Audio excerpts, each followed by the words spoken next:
Good morning po. Good morning mga kababayan. Ngayon po ang ating pag-uusapan, itong si Sonny Trillanes dahil binabakbakan ngayon ng Korte Suprema, lalong-lalo na dito kay Supreme Court Justice Leonen na isang nagdesisyon. Isa sa mga 13 na hurado na unanimous decision para ibasura ang impeachment trial ni BP Sara. Ngayon po mga kababayan, talagang binabatikos po ni Trillanes. Nakilala naman natin na si Trillanes ay isang mortal na kaaway ng mga Duterte. At talagang siya po ang isa sa mga dahilan bakit si Tatay Digong ay nasa kulungan ng ICC. Ngayon po, pag-uusapan po natin ito. Parang gustong kasuhan itong mga huradong ito mga kababayan dahil nagkamali daw sila at parang hindi daw binasa itong kaso na ito. Parang ganun mga kababayan So gusto nilang ipa-impeach. Lalong-lalo na po, ito mga legal luminary daw, nagsalita na parang sinasabi nila mga kababayan, mas magaling sila sa Korte Suprema.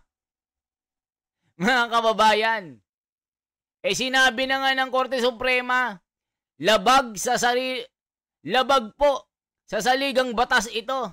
Pero ang mga ito, pinipilit nila na talagang ipinaglalaban nila na nagkamali ang Korte Suprema. Grabe mga kababayan, bakit hindi nyo matanggap itong desisyon na ito? Hindi nyo ginalang ang Korte Suprema. Grabe mga kababayan ngayon lang po talaga makikita natin na talagang gusto nilang mawala si Sara Duterte. Kasi nga po, malakas ito na kalaban nila sa darating na eleksyon ng presidential election po sa 2028.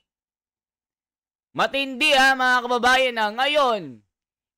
Bago natin bigyan ng reaksyon ito, pakinggan po natin si Sonny Trillanes na talagang binabatikos ang Korte Suprema na parang kinu-question talaga mga kababayan. Nagkamali kayo, parang ganon. Mas magaling ang mga legal luminary. Nagsalita na ang mga former justices na kayo, lumabag kayo, parang ganon. Judicial overreach. Nagkamali kayo ng desisyon. Parang hindi nyo binasa, parang ganon. Mga kababayan, sabi Sonny Trillanes criticizes Leonen ruling on Sara Duterte dito sa pagbasura ng impeachment na ito. Mga kababayan, so pakinggan po natin si Trillanes para po malalaman natin kung ano yung mga grounds niya. Bakit gusto niyang humabol? Gusto niyang gapangin? At parang gusto niyang kasuhan ang Korte Suprema dahil ang mga hurado na mga nagdesisyon dito, yung 13, pwede daw ma-impeach. Sinong kakaso sa kanila? Ibig sabihin, mas magaling kayo sa mga ito. Ngayon, pakinggan po natin.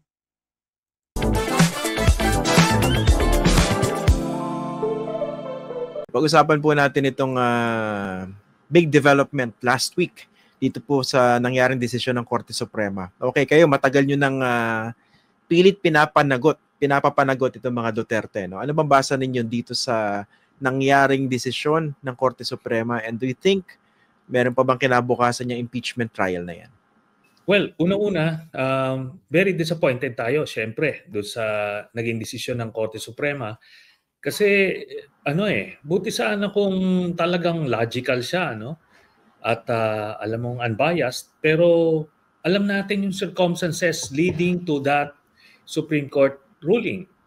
Kasi maaga pa lang umuugong na luto na nga daw yung desisyon.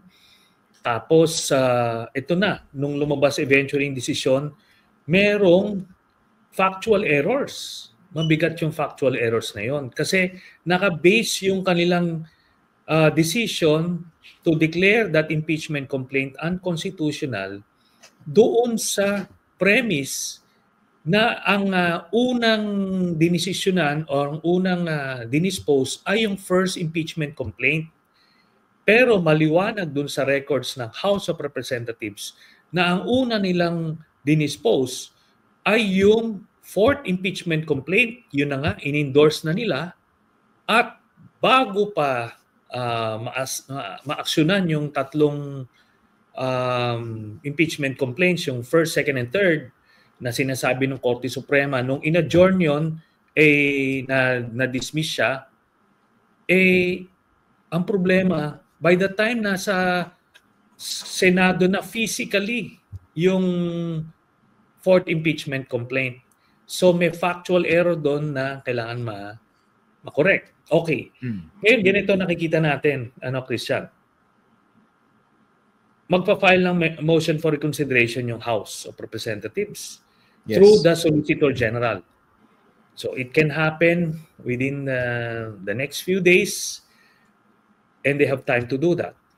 Ngayon, aantayin yan ng Senado dapat kasi hindi naman pwede silang mag-decide to dismiss the impeachment proceedings na may pending pa na MR. What if baliktarin yun? Kahit sabihin nilang malabo yun, but still you need to do that. Ngayon, kung makita ng Korte Suprema na, ay, sorry, may factual error pala, mali. Therefore, hindi pala unconstitutional. Di, babalik tayo ulit. Back to square one tayo. Yung iba kasing mga sinabi doon nito, ni Leonen, doon sa kanyang decision, hindi dinidemand ng Constitution yun. Therefore, hindi niya masasabing unconstitutional yon kasi there is no basis to do that. Kaya ang pinakang basis ng kanyang decision ay yung 1-year ban. Kasi nauna na raw inaksyonan to, therefore, gano'n. So, yan ang mangyari. So, in short, buhay pa itong impeachment trial na ito, kahit medyo alanganin ang lagay, but still buhay pa siya. So, yun. Talaga, medyo I'm happy that you're very optimistic, pero pag parang titingnan mo yung pronouncements ng ibang mga senador, pati ng mga fence-sitters, pati yung mga bigla tapangan ngayon, parang kung buhay man, sobrang naghihingalo na. No, kumaga nakakabit na lang sa sa tao dito, yung machine para mabuhay. O yan mga kababayan, pati si Christian Isguera, natawa na lang po. Dahil po yung iniisip ni Trillanes na buhay pa daw ang impeachment trial na ito. Mga kababayan, parang naghihingalo na. Parang 40-50 na. Patay na nga ito Pero kay Trillanes, may pag-asa pa. Mga kababayan, yun ang gusto niyang palabasin.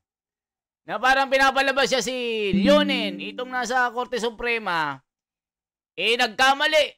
Mga kababayan, nako, mas matindi pa ang kanyang mga sasabihin tungkol dito sa pagbasura ng Korte Suprema sa kaso ni BP Sara. Na parang pinapalabas ni Sonny Trillanes na nagkamali, na parang hindi binasa, mga kababayan, na parang babaliktarin ni Trillanes na talagang maling-mali ang ginawa ng Korte Suprema.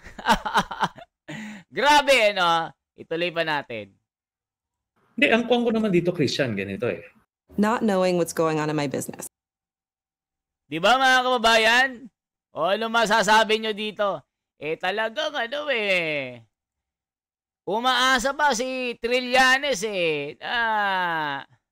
buhayin ng kasong ito na sinabi na nga ng Korte Suprema unconstitutional, labag sa saligang batas dahil lumabag sila sa 1-year bar rule. Ibig sabihin mga kababayan, 3 beses o 4 na beses ang kanilang pagkakaso kay Sara Duterte. Ayaw nilang tanggapin ito mga kababayan. Talagang umaasa sila na ituloy ang impeachment. Ang daming naggagaling-galingan Pati si Bam Aquino. Talagang sumabog na. Na talagang ready na daw. Na gawin ang kanyang trabaho. Ang tindi. Samantalang nung nangangampanya, sinabi niya, wala akong panahon sa impeachment na yan. Maraming mas mahalagang trabaho para gawin ang itong pamumuhay ng mga Pilipino gumanda. Ayaw ko ng impeachment.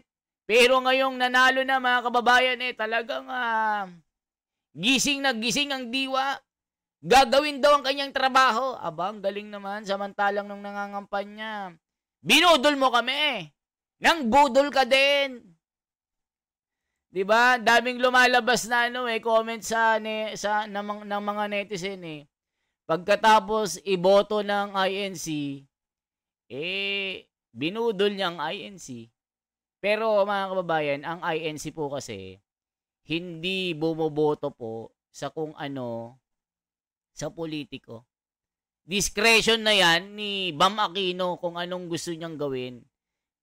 Pero yung pag-impeach kay Sara, bahala na si Bam Aquino doon. Wala nang kinalaman ang Iglesia ni Cristo doon. Yun lamang po ang gusto kong sabihin. Diba? Ngayon po, ituloy pa natin ito. Habang nandito pa, hindi pa patay, ilaban natin. Di ba? Ilaban natin. By some stroke of luck or miracle, ma-reverse yung motion for reconsideration, di buhay siya. Di ba? So, but we need to apply public pressure. Ito, marami na nagsalitang mga legal luminaries na sinasabing, tignan nyo yung factual error. Tapos yung iba, sinasabi nga, judicial overreach or the judiciary went beyond doon sa kanilang poder, which by itself is an impeachable offense. So mamaya na tayo pupunta doon. Pero ang point nito is nandito ito, nilalaban natin. Yung sinasabi ng mga legal luminaries, yung matter of opinion kasi, pwede mo, matter of interpretation, you can say that. Pero yung factual basis dito, hindi pwedeng baluktutin. Ang sinasabi ni Leonen, inuna nyo yung first impeachment complaint doon sa pag-refer sa archive. Therefore, 1-year rule na, 1-year ban. Kaso hindi Based doon sa records mismo. So maliwanag yun Hindi to pwedeng i-interpret any other way kundi kung ano yung facts as it stands based on the records. So ibig sabihin, kung ikukumpara natin ang legal luminary at dito sa mga horado na ito, sa 13 na ito, na bumoto po, unanimous decision, na ibasura ang impeachment laban kay Sara, ibig sabihin, mas magaling ang mga legal luminary.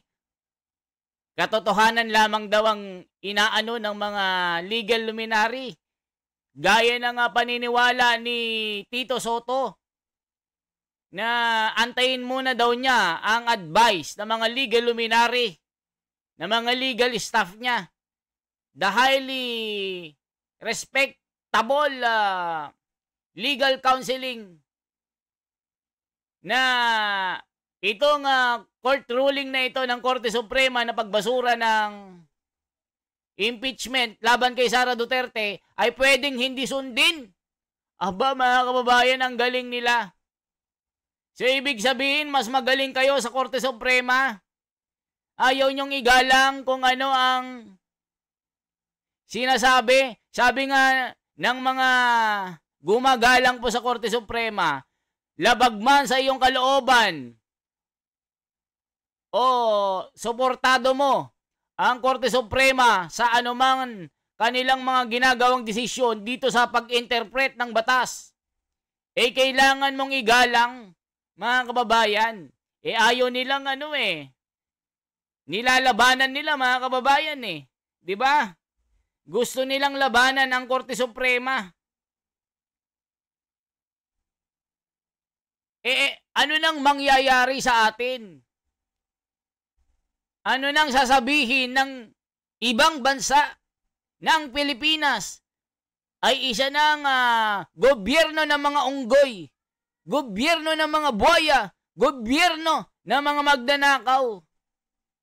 Dahil sinusunod na lang natin ang mga gusto natin na hindi nakasalig sa batas, na hindi nakalinya sa batas. Di ba, mga kababayan? Nilalabanan nila ang Korte Suprema dahil hindi luminya sa kanilang kagustuhan. So, ang gusto nilang gawin ngayon, labanan ng Korte Suprema, siraan nila ang kredibilidad ng kataas-taasang hukuman. Yan ang gusto nila, mga kababayan. Ano ba ang trabaho ng Korte Suprema, mga kababayan, mga ginoo, mga mahal kong senador, Bam Aquino, Tito Soto, Laila de Lima, Trillanes, nirerespeto ko po kayo. Pero ang trabaho ng Korte Suprema, parang nakakalimot po kayo. Di ba? Ang trabaho po ng Korte Suprema, ano po? Para lang maliwanagan po kayo, konting kaalaman. The Supreme Court plays a crucial role in the interpreting laws. O ibig sabihin, interpreting laws. Sila po ang nag-i-interpret ng batas. Tapos ilalaban natin yung inyong mga sari-sarili nating diskurso, mga presumption. Ang Korte Suprema, sabi the Supreme Court plays a crucial role in the interpreting laws, acting as the final arbiter. Final arbiter. Anong laban ng legal luminary nyo? Mga kababayan, the Supreme Court is the final arbiter. Mga kababayan, ano ang arbiter? Tagapantay. Ibig sabihin, referee. Pagka nakita na itong mga, parang sa boxing, mga kababayan, pag nakita ng meron ng grave of aggression, mga kababayan, yung hindi na po naaayon sa batas, yung Korte Suprema ang pumapantay. Referee, mga kababayan. Iyon ang sabi ano bang sabi? Ulitin natin the Supreme Court plays a crucial role in the interpreting laws, acting as a final arbiter in legal disputes and clarifying the meaning of laws. Ibig sabihin, sila po ang nagbibigay linaw sa mga critical issues gaya ng ganitong mga kaso ng impeachment. Debatable, moot na sinasabi, pinag-uusapan, pinagdedebatihan. Dahil nga po dito sa kaso ni Sara Duterte ay napagkaitan ng tamang pag-iral ng batas, the due process of law, ng Bill of Rights. Ano bang sinasabi doon? No person shall be deprived of life, liberty, or property without the due process of law, nor shall be denied the equal protection of the laws. Anong nangyari kay Sara Duterte? Napagkaitan po ng tunay na pag-iral ng batas. Nakita at nasilip ng Korte Suprema yung one year bar rule na kinasuhan nyo ng 4 na beses. O mga kababayan, ano pa ang sinasabi ng Korte Suprema? Para maliwanagan po tayo mga kababayan. Ito po. Diba sabi niya dito, the Supreme Court plays a crucial role in the interpreting laws, acting as the final arbiter in legal disputes and clarifying the meaning of laws, especially when their application is unclear or disputed. This interpretation can involve determining the constitutionality of laws and shaping legal principles through landmark decisions. Tapos kokontrahin nyo ang Korte Suprema. Di ba mga kababayan? Final authority. Sila po ang may lubos sa kapangyarihan sa pag-interpret ng batas. Sila yung final end. Sabi nga po, labag man sa'yo o hindi, kailangan mong sundin. Must required to follow the rules of the Supreme Court. Ano man ito, ano man ang resulta, kailangan nating igalang. Pag hindi natin ginalang ito, para saan pa na mayroong Korte Suprema? Ibabaliwala natin ang Korte Suprema sa kanilang gawain na inatang ng taong bayan. Sino po ang mag-interpret ng batas? Sino? At kanino tayo tatakbo? Mga kababayan, sa mga legal luminaries na ito, I don't think so. Mga kababayan, kaya kung hindi natin susundin ang Korte Suprema, magiging ang bayan natin, magiging sarswela na lang, magiging gobyerno ng mga unggoy at mga buhay at mga magnanakaw. Diba? Final authority. The Supreme Court is the highest court in the judicial system. Diba? The Supreme Court is the highest court in the judicial system. Ibig sabihin, parang sa gubat, ang layon, ang hari. Lahat po ng kanyang nasa baba magpapasakop. Parang isang leader, magpasakop ka, sumunod ka sa batas. Simpleng traffic rule, hindi mo masunod. Lalaban ka pa. Ano ba sabi? The Supreme Court is the highest court in the judicial system and its interpretation of laws are binding on all lower courts and government entities. Ibig sabihin, tayo na nagpapasakop po, na nasasakop ng Korte Suprema, ay magpasakop po. Ano man ang mga desisyon na ito, ay magiging batas ito in the future. Di ba mga kababayan? Ano pa ang trabaho ng Supreme Court? Constitutional interpretation. The court is the often called upon to interpret the Constitution, determining whether laws passed by the legislature or action taken by the executive branch are consistent with the fundamental principles of the nation.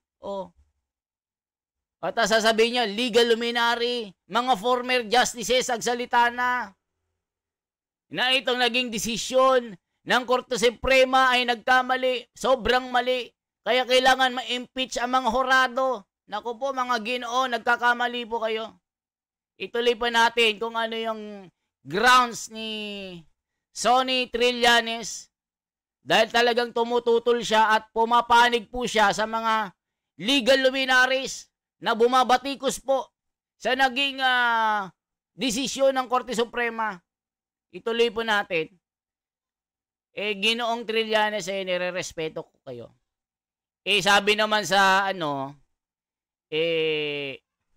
kung gusto nyong gumawa ng MR, gawin nyo po.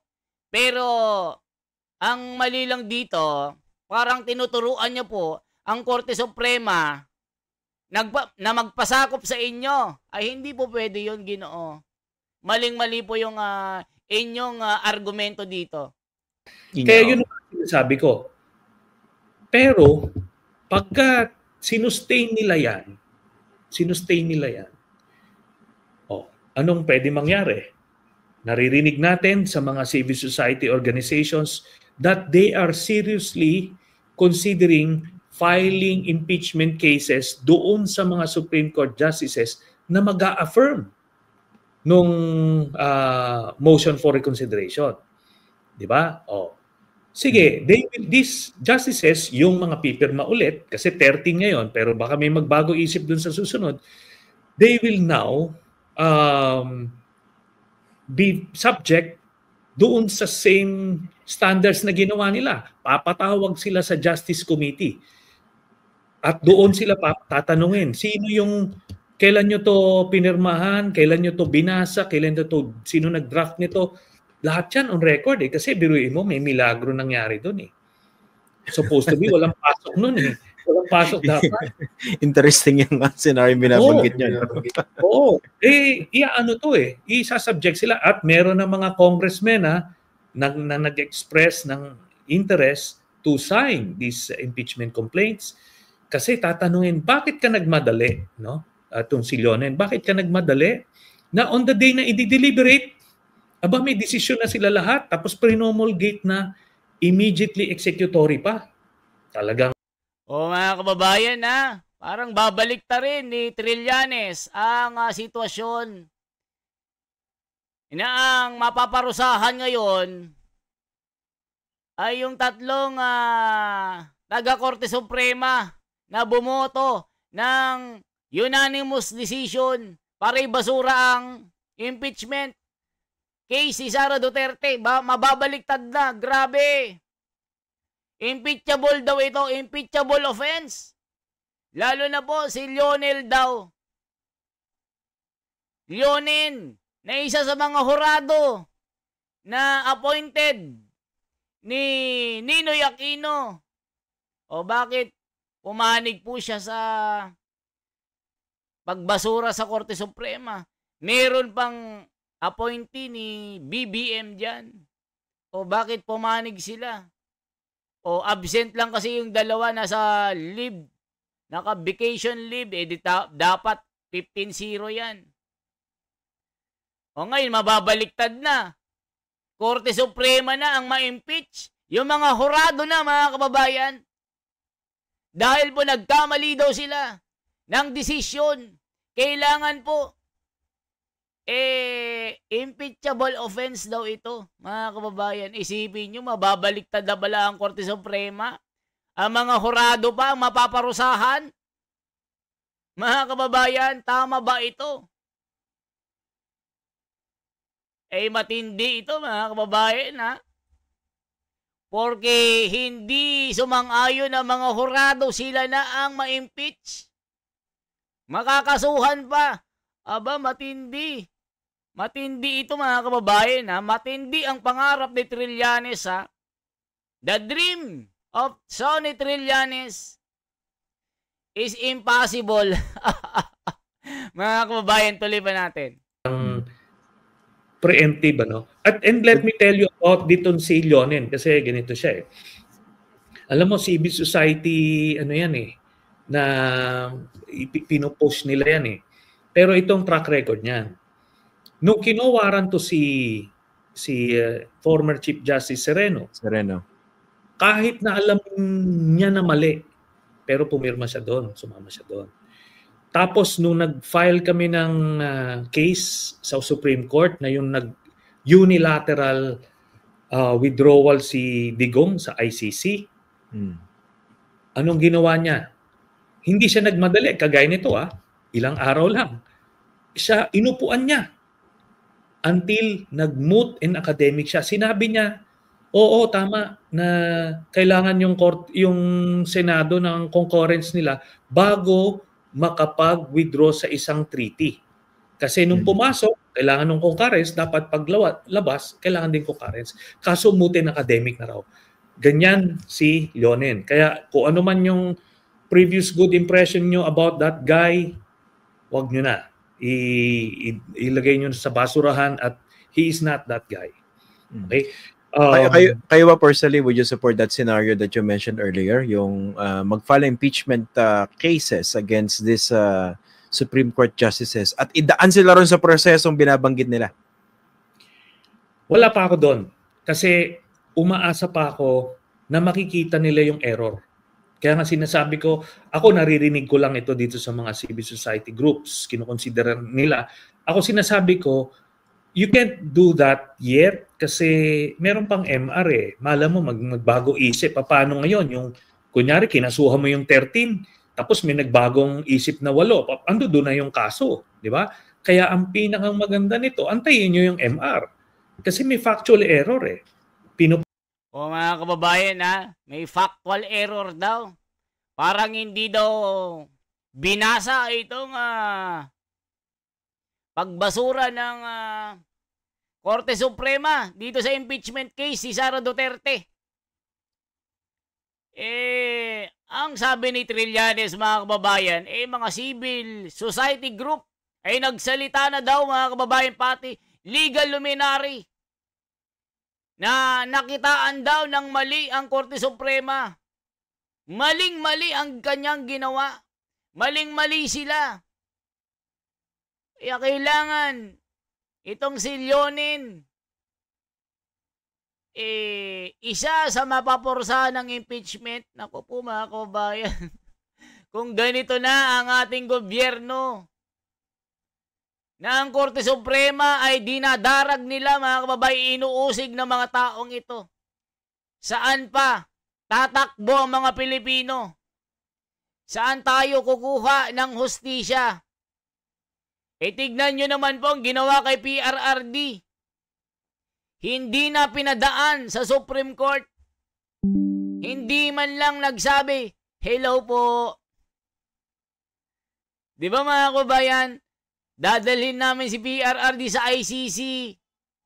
Aba, ni hi ni ho, wala po, mga kababayan, basta na lang nilang sinakay sa eroplano. Na naka-naka, nandun na si Tatay Digong. Hanggang ngayon, payat na po, mga kababayan. Tapos ngayon, itong Korte Suprema, aba, binabatikos nila.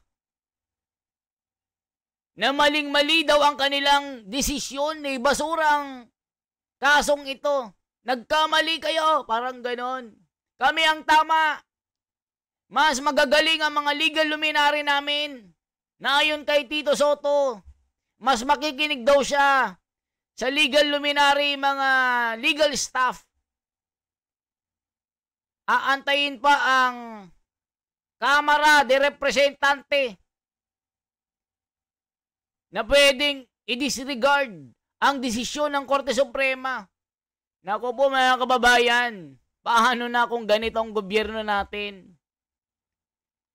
Kung ang mga legal luminary, mga private individuals, mga former justices, ang nagsasabi, silang pakikinggan ng taong bayan, paano na ang Korte Suprema? Nagkaroon pa tayo ng Korte Suprema kung ganyan lang din, hindi sila masunod. Sino bang dapat masunod? Korte Suprema pa din, mga kababayan. Kahit anong gawin ng mga ito, sabi nga ni Senador Marcoleta, kahit anong gawin nyo, wala na at wala ng impeachment trial. Di ba, mga kababayan? Ano bang sabi ni Dilima dito, mga kababayan? Mamaya, pasadahan po natin. Point out nila, former justices, chief justices, sinasabi nila, may mali doon sa decision nyo. You will have the opportunity to rectify your error. Pero pag hindi pa rin, saka na tayo mag-usap. Pero hindi ba yan? Hindi ba kahiyaan yan sa Supreme Court kung sakasakali? Kasi unanimous yung decision. Tapos biglang ipapamukha sa kanila, teka, yung decision ninyo, ang pinagbasihan, factually incorrect. So ano naman yung mukhang ihaharap nila? Lahat kami hindi namin nakita yon. Yung very Tama, mga kababayan. So, ibig sabihin, yung 13 na yon ay babaliktad. Isusuka nila yung kanilang mga sinabi na hindi namin nabasa ito. Ay, hindi mangyayari yon. Tama si Christian Esguerra. Parang malabo yon, Ginoo. very crucial factual error na yun. All right, team. Oh, di ba mga kababayan? Napaka-crucial po yun. Ibig sabihin, yung tatlong justices na ito ay hindi man lang binasa. Nakaligtaan nila. 13 yan, mga kababayan. Ibig sabihin, hindi nila masusing ano ito.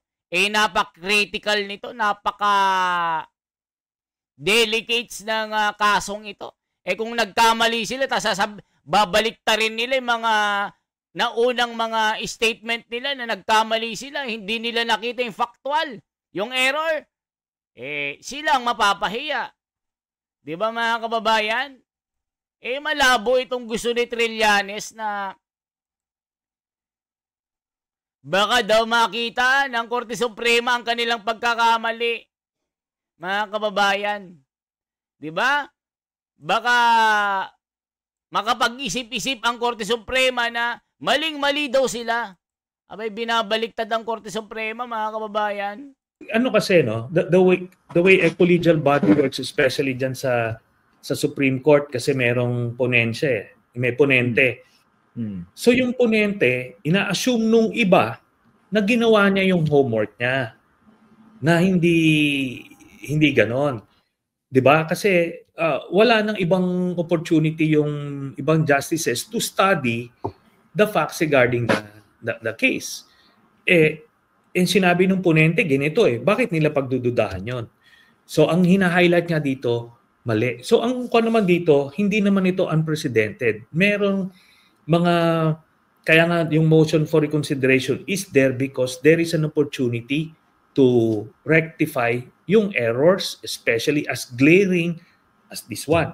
Kaya pwede yon. Hindi naman kahiyaan yon. Pwede mo sabihin, ay, teka muna, now that it was already pointed out to us, hindi man pwedeng i-embrace mo yung mali, knowing na mali na siya, dahil lang nakakaya. Hindi. Yung tama, pwede mo pa rin gawin.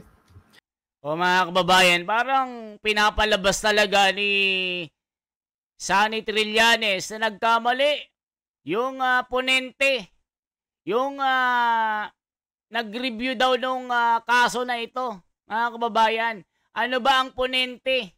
Ang sinasabi po ng ponente, in legal context, a ponente refers to the judge or justice who is assigned to write the majority opinion or resolution of a case after the court has deliberated on its merit. Essentially, the ponente drafts the official explanation of the court decision and outlining the reasoning and legal basis for the ruling. Mga kababayan, ibig sabihin, nagkamali yung ponente na nag-review sa kasong ito. O mga kababayan, refers to the judge who is assigned to the right the majority opinion or resolution of a case after the court has deliberated on its merit. Ibig sabihin yung naging decision ng Korte Suprema, itong 13 horado na ito, maling-mali. Di ba mga kababayan, yung kanilang decision, nagkamali sila, 13 sila. 13 na utak yan. Tapos, i-compare natin sa mga legal luminary na nagmamagaling na ayaw nilang irespeto ang naging desisyon na ito. Parang kabastusan po yan. Yung iba, sabi ni Gadon, walang kwenta ang Korte Suprema. Tuta ng mga Duterte. Tama ba yun? Yung isang congressman, di ba mga kababayan, Supreme Codler. takbuhan ng mga kriminal, takbuhan ng mga magnanakaw. Tama ba yun na paninira sa Korte Suprema? Di ba mga kababayan? Sa Korte Suprema maniniwala ang taong bayan.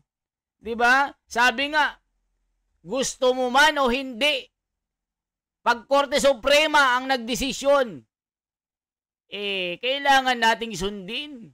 Kasi yan ang papairaling batas. Yan ang umiiral na batas. Di ba? Ano pa sabi? Essentially, the proponente drops the official explanation of the court decision outlining the reasoning and legal basis for the ruling. Yung ruling na ito, ayaw nilang tanggapin Nagsalita na ang korte, mga kababayan O ano bang sinasabi ng korte? Tignan natin mga kababayan Ano ba sinasabi dito? Ano ba sinasabi ng korte? Ito po mga kababayan, para malaman nyo lang na may sinabi ang korte dito na ayaw nilang tanggapin mga kababayan. Napakaliwanag po ang pagkaka-explika ng Korte Suprema, mga kababayan. Ayaw nilang tanggapin ito. Masama ang kanilang loob.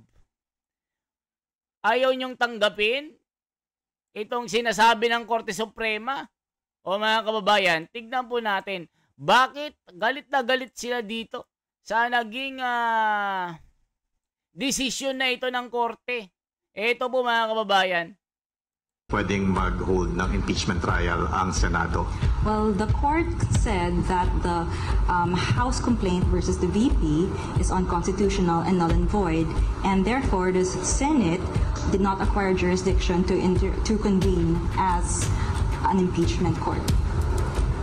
Hanggang until February 6, 2026 na hindi pwede.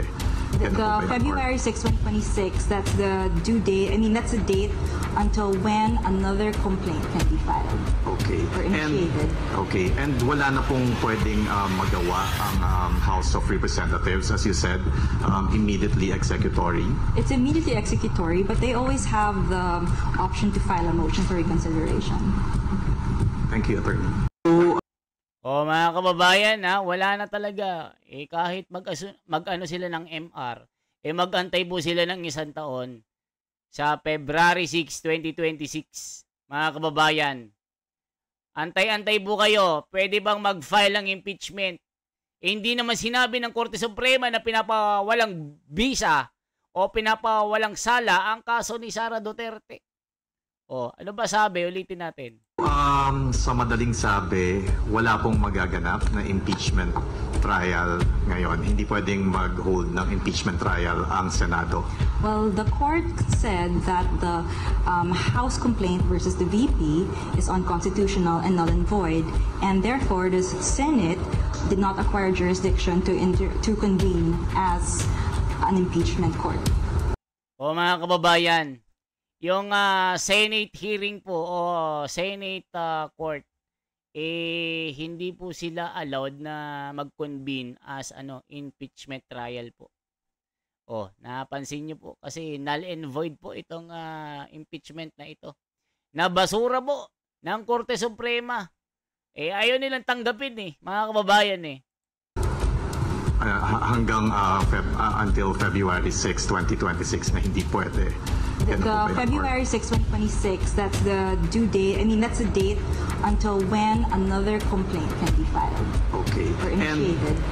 And wala na pong pwedeng magawa ang House of Representatives, as you said, immediately executory. It's immediately executory, but they always have the option to file a motion for reconsideration. Thank you, Attorney. Yan, mga kababayan. Ayaw niyong maniwala. Sinabi na nga Wala na po. Magantay po kayo ng February 6, 2026. Si Trillanes, talagang kasuhan daw ang mga hurado. Ito po mga kababayan. Kakasuhan daw niya mga hurado. Naku po, Diyos ko Lord. Ano nang mangyayari sa Pilipinas pag kinasuhan mo ang mga hurado? Mga kababayan, Tama ba nakasuhan ang mga hurado dito sa naging desisyon ng korte? Mga kababayan, kayo nga mag-comment dyan. Kasi ito nga, following the logic of the Supreme Court instruction sa House, diba? Meron sa nalistahan ng mga tanong na sabi nila, sagutin nyo to, House of Representatives, although hindi yata lahat sinagot. If I remember it correctly, isa rin sa mga pinupunto nila, kayo ba nabasa niyo yung articles of impeachment na yan bago nyo pinirmahan? Kung sakaling umabot tayo dito sa scenario na binabanggit ninyo, na ma-impeach sila, at dumaan sila sa Justice Committee, di pwede rin pala ibalik sa kanilang ganun tanong. Teka, kayo ba, na mga lumagda doon sa ponensya ni Marvic Leonen, nabasa nyo ba lahat yun? At talagang inintindi nyo ba yun? O yan mga kababayan, ang sinisisi ngayon ng grupo ni Trillanes, yung nagsulat, yung ponente, na si Marvic Leonen, mga kababayan, na pagka na-impeach daw ang mga ito, babalik ta rin yung sitwasyon. Natatanungin sila, nabasa mo ba yung sinulat ng ponente? Yung ruling na ito, nabasa nyo ba? Anong oras? Anong petsa? Babalik ta rin nila mga kababayan. Diba? Uusigin nila, kakasuhan daw nila ang mga huradong ito. Kung sakali na mabigyan ng pagkakataon na makita daw na maling-mali ang naging ruling ng Supreme Court, 13 sila.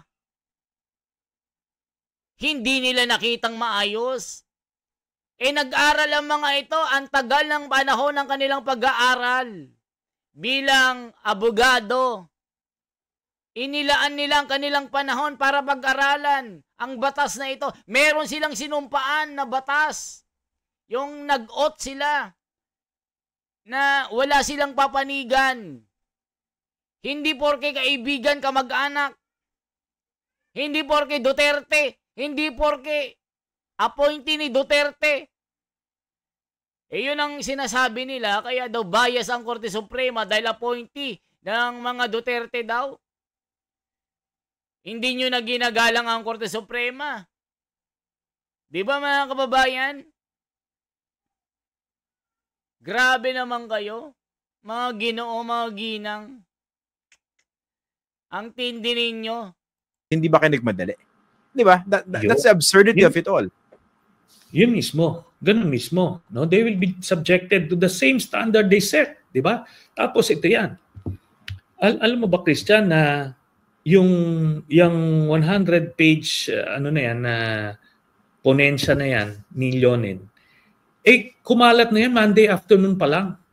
Ganun ba? Kakatanggap nila, yung mismong kopya, kakatanggap pa lang nila, theoretically, nung sagot ng House. So, ibig sabihin, hindi pa nakikita man lang yung sagot ng House, naluto na. Di ba? Kaya nga, di ba, kumalat na sa social media, sa mga chat groups na naluto na ng Supreme Court yung decision. Alam mo yan, di ba? Ganon. There is a reason for that. Kasi nga, precisely, naluto na. Pati nga yung pagkaponente ni Leonen, nando doon eh. Ngayon, ganito, isa pang pwedeng gawin natin dito. Lahat ng mga law school classmates, students neto ni Leonen, i-point out nyo naman lang yung error. Kamag-anak niya, uy, Leonen, kamali ka rito. Di ba? Baka pwedeng napaka-obvious mo naman kung i-point out na sa'yo na nagkamali ka. Kasi records ito eh. Oh. Yung sa kanya, wala siyang basis eh. Assumption yung kanya. Mga kababayan, yung nagsulat daw ng ponensya, yung ponente, puro assumption at presumption, walang basis, walang facts. Kuro-kuro lang. Grabe naman yan. Hurado yan ng Korte Suprema. Mga kababayan, ano masasabi nyo? Grabe ang kanilang, kung hindi mo talaga pag-aaralan, maaano ka dito, oo nga, mapapaganon ka na lang, mga kababayan, ano masasabi nyo? Isa pa, na bigyan na natin ng panahon si Trillanes. Eh yun yung kanyang panaginip ha. I-impeach itong si Leonen Marvic na taga Supreme Court na gumawa ng ruling na ito, ng desisyon na ito, kasama ng 13 na hurado na pwede daw ma-impeach ito dahil nagkamali, hindi tinignan daw ang facts. Mga assumption lang daw at kuro-kuro. Naniniwala ba kayo kay Trillanes? O eto ba mga kababayan? Si De Lima din, sinisisi si Senate President Chis Escudero sa pagkakabasura ng impeachment case laban sa kanya kay Sara Duterte. Pakinggan po natin mga kababayan. Galit na galit si De Lima kay Chis Escudero. Sabi niya, De Lima, I put blame on Escudero for BP Duterte impeachment. Legal clash. Yung pag-aaway-away doon ng mga dito sa batas, sa usaping batas, yung mga legal dispute na ito. Na nagde-debate na, nag-aaway na. Dahil yan kay Escudero, I put a blame on Escudero for Duterte impeachment legal clash. Yan ang sinasabi niya mga kababayan. Ito po, pakinggan po natin. House will file a motion for reconsideration through the Office of the Solicitor General. What does that mean then for the Senate? Kasi may mga nagsasabi, Congresswoman, pagpatuloy pa din, hindi pa naman kasi final yung decision ng Supreme Court. Meron pa namang MR.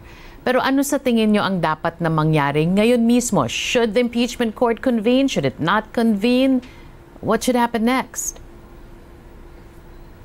My position with respect to that is that, okay, pwede na they can continue and just say the Supreme Court decision is not yet final.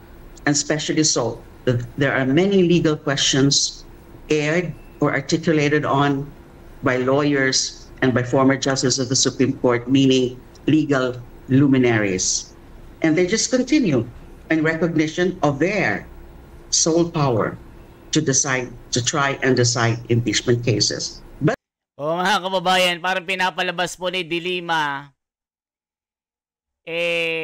yung impeachment court daw, itong Senate at itong Congress, merong sariling kapangyarihan na magtuloy ng impeachment laban kay Sara Duterte.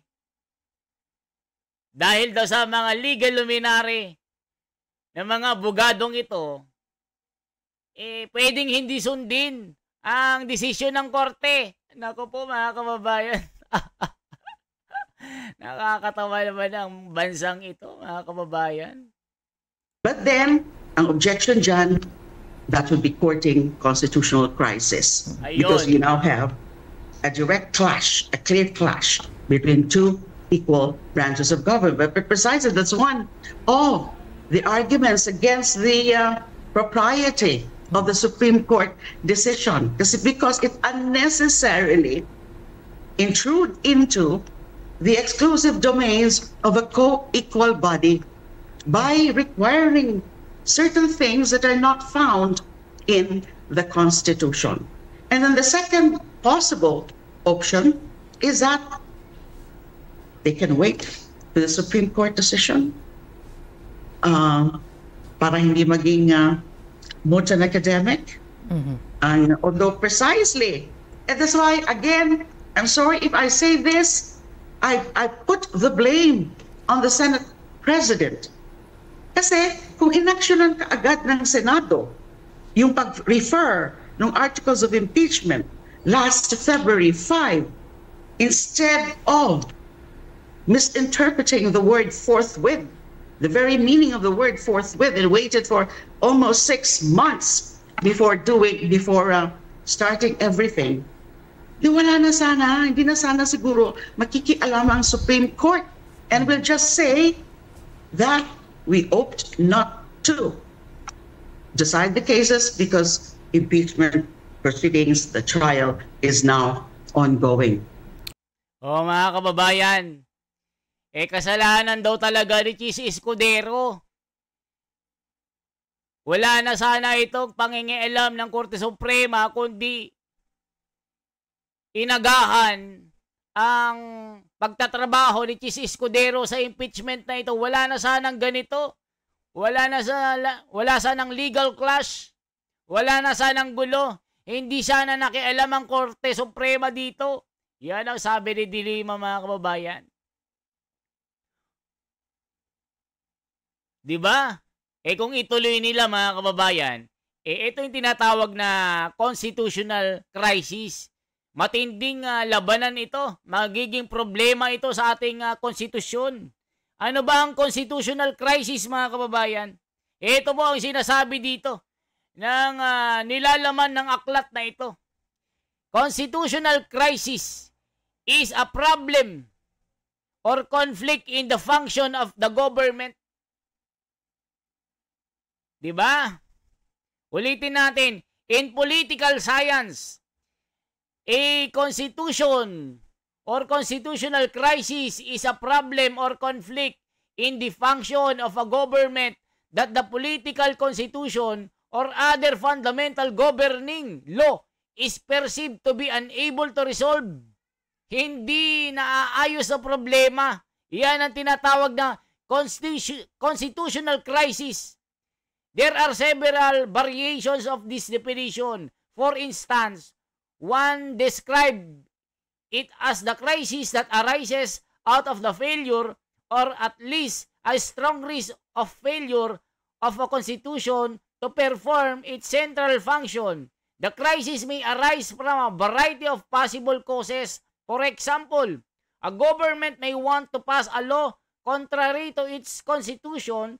The constitution may be failed to provide a clear answer for a specific situation. The situation may be clear, but it may be politically infeasible to follow it.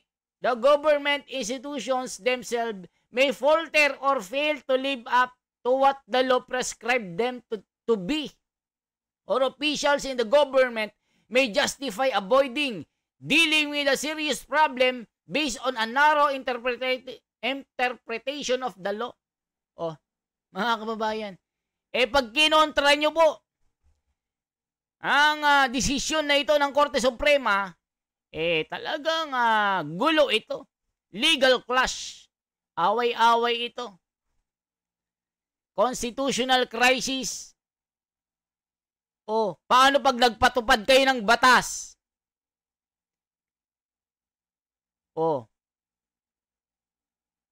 Di magkakaroon ng constitutional crisis. Maaring ipitin ng Korte Suprema ang ganyan-ganyan. Di natin alam na hindi ma-resolba ng mga gulo sa mga legal issues natin gaya ng impeachment na ito, mga kababayan. Ano masasabi nyo? Well, so if our conversation is any indication, it only points to one thing, that this is not over yet. That this discussion is still going to continue, and this is a story that will continue to follow. ML Party List Representative Laila De Lima there joining us this noon. Maraming salamat po. Yan, mga kababayan, anong masasabi nyo sa reaction na ito? Napakatindi. Gusto talaga nilang kontrahin at labanan ang Korte Suprema. Dito kay Trillanes, talagang gusto niyang palabasin na nagkamali ang mga hurado. Unanimous decision na nga. Pinapalabas pa yung ponente na gumawa ng court ruling. Nagkamali at pwedeng ma-impeach. Mga kababayan. So yan lamang po ang aking bahagi. Mga mahal ko mga kababayan, once again, ako si The Wonders sa Philippines. Kung nagustuhan nyo po ang ating reaction, pa-like naman po at pa-subscribe at pa-follow ng ating YouTube channel. Kung gusto nyo na rin, mag-join po kayo sa join button para tuloy-tuloy po ang ating pagsasagawa ng ganitong mga reaction po na mga video natin. Mabuhay po. Salamat po ng marami.